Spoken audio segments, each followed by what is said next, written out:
जय हिंद दोस्तों, नमस्कार। बात कर लेते हैं दिन भर की सारी बड़ी खबरों की, जहां सबसे पहले आपको बताएंगे खैबर पख्तूनख्वा में पाकिस्तानी मिलिट्री बेस पर तहरीके तालिबान का बड़ा कब्जा। दोस्तों, वहां के चौकी पर तैनात कायर पाकिस्तानी सैनिकों ने कर दिया सरेंडर। बताएंगे कैसे खंड खंड अब होगा पाकिस्तान। तो वहीं आपको बताएंगे LAC के पास चीन को आंख दिखाते शिवाजी की मूर्ति पर लद्दाख में क्यों छिड़ गया विवाद। दोस्तों, क्या है पूरा मामला, तो वहीं बताएंगे मनमोहन सिंह जी के निधन पर शहबाज शरीफ ने नहीं जताया शोक, तो पाकिस्तानियों ने ही जमकर सुना दी खरी खोटी। जी हाँ, तो वहीं आपको बताएंगे हिंदुओं के समर्थन में आए बांग्लादेशी मूल के अमेरिकी ट्रंप से कर दी बहुत बड़ी मांग दी। जी हाँ दोस्तों, एक से एक बड़ी खबर आपको बताने वाले हैं, बस आप वीडियो के लास्ट तक बने रहेगा। और खबरों में आगे बढ़ने से पहले देश भारत का निरंतर समर्थन करते हैं तो इस वीडियो को लाइक करके, चैनल को सब्सक्राइब करके, बेल आइकन दबा के कमेंट में जय हिंद अवश्य कह दीजिएगा। बात कर लेते हैं पहली और सबसे बड़ी खबर की, जहां तालिबानियों ने बोला धावा तो मिलिट्री बेस छोड़ भागे पाकिस्तानी सैनिक। जी हां, उस क्षेत्र में TTP ने फहरा दिया झंडा, यानी कि खैबर पख्तूनख्वा में पाकिस्तानी मिलिट्री बेस पर तहरीके तालिबान का हुआ कब्जा, जिसके बाद खंड खंड होगा पाकिस्तान लगाए जा रहे कयास। जी हां, पाकिस्तान और अफगानिस्तान के बीच जारी तनाव के बीच तहरीके तालिबान पाकिस्तान के आतंकवादियों ने खैबर पख्तूनख्वा के बाजौर जिले के सलार जई इलाके में एक पाकिस्तानी सैन्य अड्डे पर कब्जा कर लिया है। TTP ने दावा किया है कि उसने 30 दिसंबर 2024 की सुबह पाकिस्तानी मिलिट्री बेस पर कब्जा कर लिया। बता दें कि इस क्षेत्र में पाकिस्तानी सुरक्षा बलों को निशाना बनाने वाली आतंकवादी गतिविधियों में लगातार वृद्धि देखी जा रही है। पाकिस्तानी सैन्य चौकियों पर TTP का कब्जा इस कड़ी में ताजा और बड़ा हमला है। दोस्तों, अफगानिस्तान और पाकिस्तान के बीच डूरंड बॉर्डर से TTP आतंकियों द्वारा पाकिस्तानी मिलिट्री बेस पर कब्जे का वीडियो भी सोशल मीडिया पर वायरल हो रहा है। पाकिस्तानी मीडिया ने एक वरिष्ठ सुरक्षा अधिकारी के हवाले से बताया कि इस मिलिट्री बेस को कुछ समय पहले खाली कर दिया गया था और यहाँ सेना के जवानों की तैनाती नहीं थी। उन्हें एक नए और मजबूत इंफ्रास्ट्रक्चर में ट्रांसफर कर दिया गया था। पाकिस्तानी सुरक्षा अधिकारी के मुताबिक ये प्रक्रिया सिर्फ बाजौर तक ही सीमित नहीं थी, बल्कि उत्तरी और दक्षिणी वजीरिस्तान में भी कुछ पुराने मिलिट्री बेस को खाली करके सैनिकों को नए बेस में ट्रांसफर किया गया है। जी हाँ दोस्तों, आलम यह है कि मिलिट्री बेस को छोड़कर भागे पाकिस्तानी सैनिक, जो अपने आप को बहादुर कहती है। शहबाज शरीफ हमेशा से ये कहती आई है कि उनके सैनिक बहुत बहादुर हैं, जान की बाजी लगा सकते हैं, लेकिन अपनी जान बचाते ही भागते दिखाई दिए हैं पाकिस्तानी सैनिक। पाकिस्तान में चाहे आग लगे या फिर फूंक जल जाए, कोई मतलब नहीं। बताते पाकिस्तान के उस सैन्य अड्डे पर कब्जे के बाद चौकी से पाकिस्तानी सैनिक जो है वो समय रहते निकल गए, भाग खड़े हुए, जिसके बाद अफगानिस्तानियों ने उस चौकी पर अपना झंडा फहरा दिया और गोला बना करके अफगानिस्तानी ये तालिबानी नाचते दिखाई दिए हैं। बीते ही दिनों पाकिस्तानी सेना ने अफगानिस्तान में एयर स्ट्राइक करके TTP आतंकियों के ठिकानों पर धावा बोला था और 15 से ज्यादा आतंकियों को मार डाला था। तालिबान ने तब दावा किया था कि पाकिस्तानी हमले में 46 से ज्यादा लोग मारे गए हैं। तालिबान ने जवाबी हमले की चेतावनी दी थी और आज इन पाकिस्तानी सैनिकों को भगाकर ही दम लिया है दोस्तों, और उस क्षेत्र पर कब्जा करके इन्होंने दिखा दिया है कि पीछा तो ये भी नहीं छोड़ने वाले। लेकिन एक चीज तो तय है कि अब विवाद और भी ज्यादा बढ़ने ही वाला है। अब देखना यह होगा कि पाकिस्तान की PM शहबाज शरीफ इस पर क्या एक्शन लेती है, क्या वो भी इस हमले का और इस कब्जे का पलटवार करती है या चुपचाप बिल में घुस जाती है। वहीं आपको बता दें LAC के पास चीन को आंख दिखाते शिवाजी की मूर्ति पर लद्दाख में क्यों खड़ा हो गया विवाद। दरअसल ईस्टर्न लद्दाख में पेंगोंग झील के किनारे छत्रपति शिवाजी की प्रतिमा लगाने पर विवाद उठ गया। स्थानीय लोगों ने इसकी प्रासंगिकता पर सवाल उठा दिया। हालांकि डिफेंस सूत्रों के मुताबिक वहां तैनात सेना की मराठा यूनिट ने स्वैच्छिक योगदान करके इस प्रतिमा को लगाया है और इसे बनाने में पब्लिक फंड का इस्तेमाल नहीं किया गया। सेना की लेह स्थित 14वीं कोर ने सोशल मीडिया में छत्रपति शिवाजी की प्रतिमा के अनावरण की तस्वीरों के साथ जानकारी पोस्ट की। इसमें बताया गया है कि 26 जनवरी को 14,300 फीट की ऊंचाई पर पेंगोंग झील के किनारे छत्रपति शिवाजी की प्रतिमा का अनावरण फायर एंड फ्यूरी कोर के GOC और मराठा लाइट इन्फेंट्री के colonel of the regiment lieutenant general Hitesh Bhalla ने किया। इस प्रतिमा को वीरता, विजन और अडिग न्याय का प्रतीक बताया गया। सोशल मीडिया में इसकी तस्वीरें आने के बाद इसको लेकर विवाद भी होने लगा। दोस्तों, चुसूल के काउंसलर कोनचो स्टानजी ने कहा है कि इस काम को करने से पहले स्थानीय समुदाय से कोई राय परामर्श नहीं लिया गया। उन्होंने एक्स पर लिखा कि हमारी विशिष्ट पर्यावरण और वाइल्ड लाइफ को देखते हुए बिना लोकल परामर्श के इस प्रतिमा का निर्माण किया गया है। यहाँ पर इसके औचित्य पर सवाल खड़ा होता है। हमें ऐसे प्रोजेक्टों को प्राथमिकता देनी चाहिए जो हमारे समुदाय और नेचर के प्रति सम्मान प्रकट करते हुए उसको प्रतिबिंबित करें। स्टानजिन की बातों ने एक बार फिर राष्ट्रीय प्रतीकों, स्थानीय पहचान और पारिस्थितिकी तंत्र को बहस को शुरू कर दिया है। छत्रपति शिवाजी महाराज की प्रतिमा को लेकर जहाँ समर्थक इसको भारत की राष्ट्रीय एकता और अखंडता के हस्ताक्षर के रूप में देख रहे हैं, तो वहीं आलोचक कह रहे हैं कि इसमें समावेशी दूरदर्शी दृष्टिकोण को अपनाया जाना चाहिए था। दोस्तों अब इस मुद्दे पर हम आप पर डिसीजन छोड़ देते हैं। दोस्तों आप लोग क्या राय देना चाहेंगे बताना मत भूलिएगा। क्या इस पर आलोचना ठीक है दोस्तों, या फिर बिल्कुल भी नहीं होना चाहिए आलोचना? देखते हैं क्या है हमारी प्रिय जनता की राय। तो वहीं आपको बता दें, मनमोहन सिंह जी के निधन पर शहबाज शरीफ ने नहीं जताया शोक,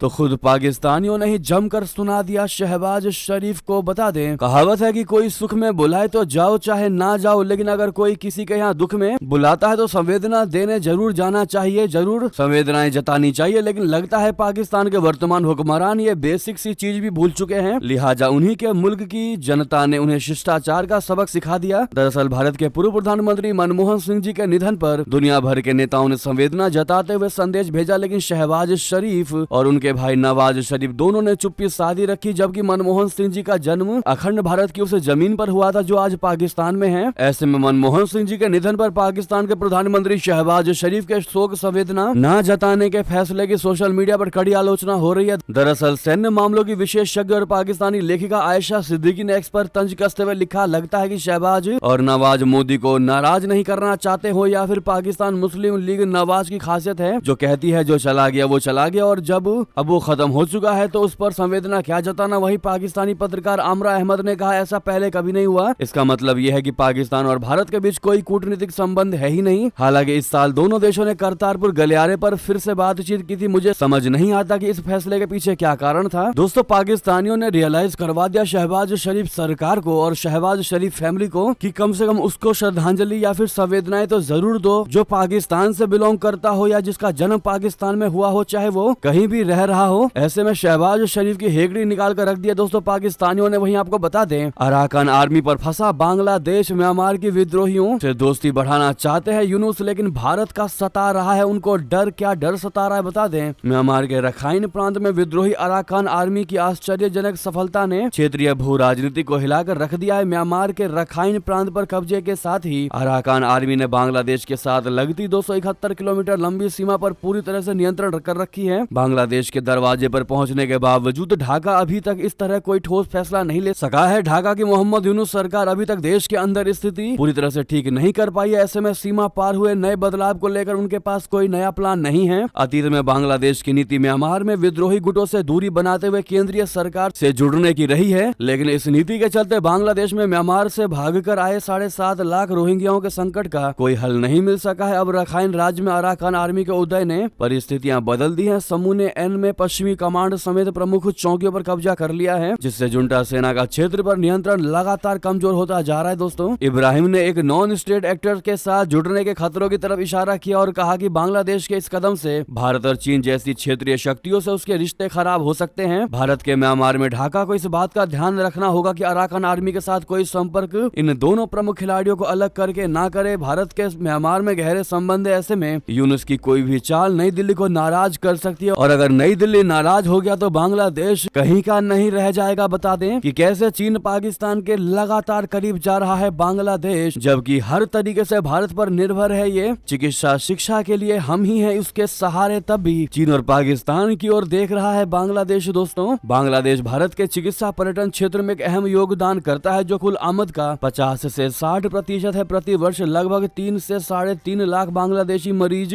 सस्ती और उच्च गुणवत्ता वाली स्वास्थ्य सेवाओं की वजह से चिकित्सा उपचार के लिए भारत आते हैं। हालांकि बांग्लादेश में हाल ही में हुई राजनीतिक अशांति के कारण चिकित्सा उपचार के लिए भारत आने वाले रोगियों की संख्या में कमी आई है। दोस्तों तो वहीं भारत बांग्लादेशी छात्रों को स्नातक, स्नातकोत्तर और PhD कार्यक्रमों के लिए छात्रवृत्ति मुहैया कराता है। हर साल 200 बांग्लादेशी छात्रों को भारतीय सांस्कृतिक संबंध परिषद की छात्रवृत्ति मिलती है। इसमें आयुर्वेद, यूनानी और होम्योपैथी जैसी पारंपरिक चिकित्सा पद्धतियों में अवसर शामिल है। ऐसे में पाकिस्तान और चीन के जो करीब जा रहा है ये बांग्लादेश, उसे पता है कि अगर वो भारत के साथ जरा भी 2-5 करेगा तो उसकी हेकड़ी निकाल कर रख सकता है अपना भारत। दोस्तों वहीं आपको बता दें, हिंदुओं के समर्थन में आए बांग्लादेशी मूल के अमेरिकी ट्रंप से कर दी ये बहुत बड़ी मांग। दोस्तों बांग्लादेश में हिंदुओं के खिलाफ हो रही हिंसा का विरोध अमेरिका में भी अब देखने को मिल रहा है। इसी क्रम में अब अमेरिका में बांग्लादेशी मूल के अमेरिकी हिंदू, बौद्ध और ईसाई समुदाय के लोगों ने विरोध जताया है। बांग्लादेशी मूल के अमेरिकी लोगों ने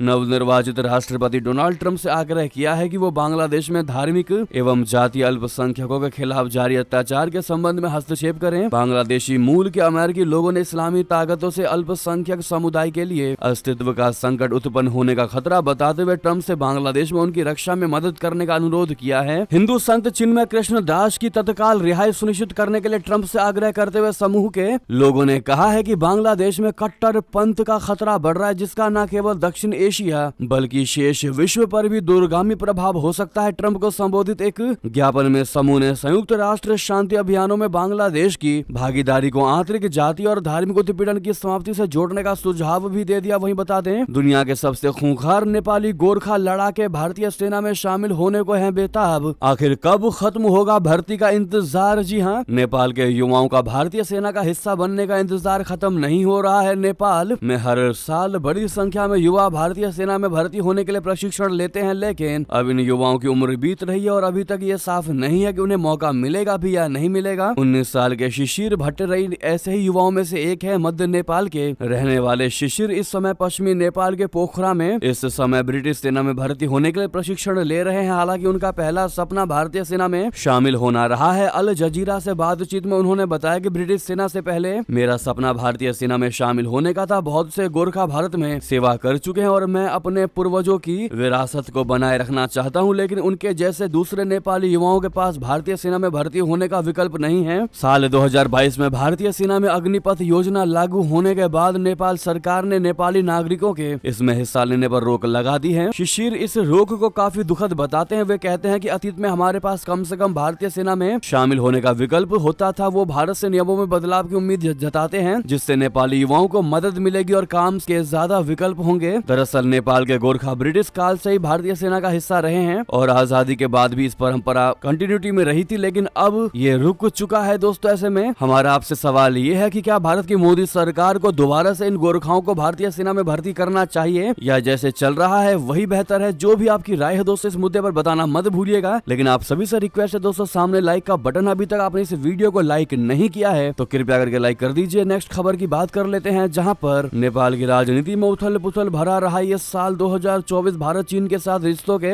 बदले समीकरण। जी हाँ, 2024 में नेपाल की राजनीति में उथल पुथल का दौर जारी रहा, जिसमें गठबंधन की स्थिति बार बार बदलती रही और एक चीन समर्थक सरकार सत्ता में आ गई, जिस पर भारत ने सतर्क नजर रखी है। जी हाँ, केपी शर्मा ओली चौथी बार नेपाल के प्रधानमंत्री बने और राजनीतिक स्थिरता लाने की चुनौती का सामना किया। जुलाई में 69 वर्षीय पुष्प कमल दहल प्रचंड ने विश्वास मत खो दिया जब ओली की नेपाल कम्युनिस्ट पार्टी ने शेर बहादुर देउबा के नेतृत्व वाली सरकार से समर्थन वापस ले लिया। यानी कि जब तक ओली की सरकार है दोस्तों, हम ये कयास भी नहीं लगा सकते कि कोई भी फैसला भारत के पक्ष में होगा नेपाल का। तो वहीं आपको बता दें, अजरबैजान ने किया दावा कि रशिया ने खाई है प्लेन क्रैश के जिम्मेदारों को सजा देने की कसम। जी हाँ, अजरबैजान एयरलाइंस का विमान 25 दिसंबर को क्रैश हो गया था। ये सभी खबर आपको पता है। इस विमान हादसे का जिम्मेदार अजरबैजान ने रशिया को ठहराया। हालांकि इस बीच जो एक नई जानकारी निकलकर सामने आई है वो ये है, अजरबैजान के महाधिवक्ता ने इस बात का दावा किया है कि रशिया की जांच एजेंसी ने उनसे प्रॉमिस किया है, उनसे वादा किया है कि दोषियों को न्याय के कटघरे में लाकर खड़ा किया जाएगा। जो भी दोषी होगा उसको सजा जरूर दिलाई जाएगी। तो वहीं बता दें, यूक्रेन में मचेगी तबाही, समझौता नहीं हुआ। दोस्तों, रशिया ने ठुकरा दिया ट्रंप का ऑफर। मध्यस्थता करने का ऑफर दिया था ट्रंप ने। दोस्तों बता दें, क्या ट्रंप यूक्रेन रशिया के बीच युद्ध विराम करा सकेंगे? दोस्तों, रशिया से जो संकेत मिले हैं उससे ये मुश्किल लग रहा है, क्योंकि ट्रंप के 2 आइडिया रशिया ने रिजेक्ट कर दिए हैं। रशिया ने साफ कर दिया है कि अमेरिका से युद्ध पर ना तो किसी तरह की डील की जाएगी और ना ही यूक्रेन में बाहरी देशों की सेना का आना मंजूर किया जाएगा। रशिया के रुख से साफ है कि किसी भी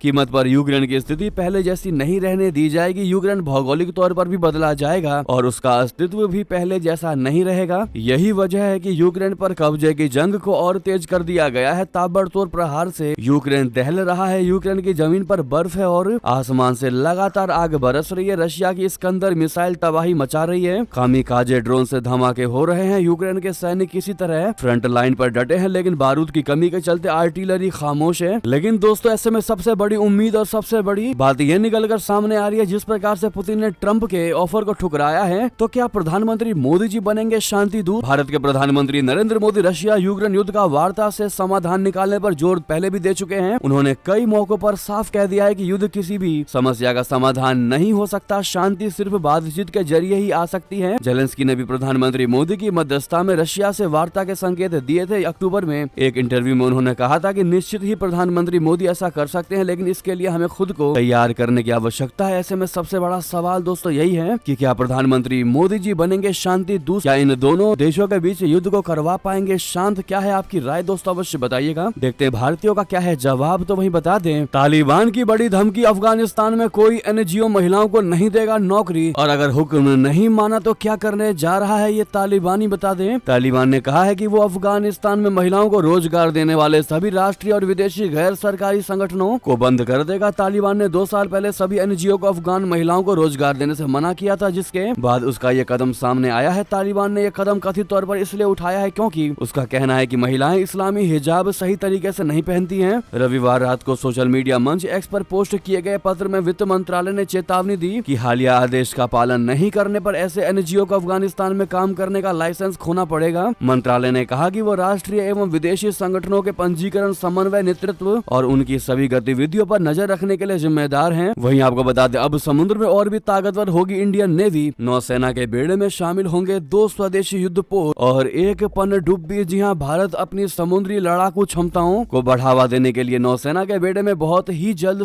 2 स्वदेशी युद्धपोत और 1 डीजल इलेक्ट्रिक पनडुब्बी को शामिल करने जा रहा है। पहली बार एक पनडुब्बी, एक विध्वंसक और मिसाइल फ्रिगेट जहाज एक साथ भारतीय नौसेना में शामिल होने जा रहे हैं। भारतीय नौसेना प्रोजेक्ट 75 की आखिरी कलवरी सीरीज की पनडुब्बी को शामिल करने के लिए तैयार है। पनडुब्बी का नाम INS वागशीर है। वहीं प्रोजेक्ट 15 के तहत विशालपट्टनम सीरीज के आखिरी विध्वंसक जहाज INS सूरत को बेड़े में शामिल किया जाएगा। इसके अलावा प्रोजेक्ट 17A के तहत नीलगिरी सीरीज का जहाज INS नीलगिरी को भी बेड़े का हिस्सा बनाया जा रहा है। इन दोनों युद्धपोतों और पनडुब्बियों को जनवरी में मुंबई में शामिल किया जाएगा। दोस्तों, INS वागशीर का नाम एक सैंड फिश के नाम पर रखा गया है, जो हिंद महासागर के गहराई में रहने वाली एक शिकारी मछली है। इस पनडुब्बी वागशीर को सभी ऑपरेशनल टास्क में काम करने के लिए डिजाइन किया गया है। इसका वजन लगभग 1600 टन है, जिसमें भारी भरकम सेंसर और हथियार लगे हुए हैं। सूरत और नीलगिरी युद्धपोतों को पिछले हफ्ते मुंबई स्थित मझगांव डॉक्स यानी MDL ने नौसेना को सौंप दिया था। जी हाँ दोस्तों, ऐसे में भारतीय नौसेना को आप लोग ऑल द बेस्ट कहना बिल्कुल मत भूलिएगा फ्यूचर ऑपरेशंस के लिए। तो वहीं आपको बता दें, क्या प्रधानमंत्री जस्टिन ट्रूडो को इस्तीफा दे देना चाहिए? दोस्तों, एक सर्वे करवाया गया, जिस सर्वे में कनाडाई लोगों ने चौंकाने वाला जवाब दिया है। आपको जानना बेहद जरूरी है। बता दें, कनाडा के प्रधानमंत्री जस्टिन ट्रूडो और उनकी सरकार को लेकर किए गए एक सर्वे में चौंकाने वाले आंकड़े सामने आए हैं। आंकड़े बताते हैं कि जस्टिन ट्रूडो मुश्किल में है। सर्वे के मुताबिक 2/3 से ज्यादा कनाडाई चाहते हैं कि जस्टिन ट्रूडो इस्तीफा दे दें। लिबरल पार्टी के अंदर भी विद्रोह हो रहा है। उनकी पूर्व वित्त मंत्री और डिप्टी PM क्रिस्टिया फिनलैंड के इस्तीफे के बाद पार्टी के 1/3 सांसदों ने भी ट्रूडो के इस्तीफे की मांग कर दी है। ये सब अक्टूबर 2025 में होने वाले संसदीय चुनावों से पहले हो रहा है। ट्रूडो की लोकप्रियता लगातार घट रही है और लिबरल पार्टी को चुनाव में भारी हार का सामना करना पड़ सकता है। दोस्तों, वही बता दें, डोनाल्ड ट्रंप की ताजपोशी से पहले शी जिनपिंग ने जो बाइडेन को क्यों भेजा ये खास संदेश? अमेरिका संग रिश्तों पर कह दी ये बड़ी बात। दोस्तों, चीन के राष्ट्रपति शी जिनपिंग ने सोमवार को अमेरिका के राष्ट्रपति बाइडेन से कहा कि दोनों देशों के बीच जो संबंध है वो दुनिया के सबसे खास संबंधों में से एक है। अमेरिका की सरकारी मीडिया CCTV के मुताबिक पूर्व अमेरिकी राष्ट्रपति जिमी कार्टर के निधन पर कॉन्डोलेंस लेटर लिखते हुए शी जिनपिंग ने लिखा कि स्वस्थ और स्थिर संबंधों के विकास को बढ़ावा देने के लिए चीन अमेरिका के साथ मिलकर काम करने को तैयार है। अमेरिकी मीडिया की रिपोर्ट के मुताबिक चीनी राष्ट्रपति जिनपिंग ने कॉन्डोलेंस लेटर में लिखा है कि अमेरिका के पूर्व राष्ट्रपति जिमी कार्टर की मृत्यु 100 वर्ष में हुई है, इससे वे बेहद दुखी हैं। तो दोस्तों, वहीं बता दें, भारत से इजराइल पहुंचने वाले श्रमिकों की संख्या 16,000 पहुंची। फलस्तीनी मजदूरों की जगह ली। बताया जान को कितना खतरा है वहां पर। बता दें, हमास के हमले के बाद इजराइल पिछले 1 साल से लड़ाई में है। इसके बाद युद्ध लेबनान में हिजबुल्लाह और यमन के हूती विद्रोहियों और ईरान तक फैल गया। हालांकि इसके बावजूद राजू, निशाद और उनके जैसे अन्य मजदूरों यहां आने से नहीं रुके। न्यूज एजेंसी AFP की रिपोर्ट के मुताबिक उन्होंने कहा कि यहां डरने की कोई बात नहीं है। कई बार हवाई हमलों की चेतावनियों के कारण हमें शेल्टर की ओर भागने के लिए मजबूर होना पड़ता है। सायरन बंद होते ही हम अपने काम पर लौट जाते हैं। भारत दुनिया की 5वीं सबसे बड़ी और सबसे तेजी से बढ़ती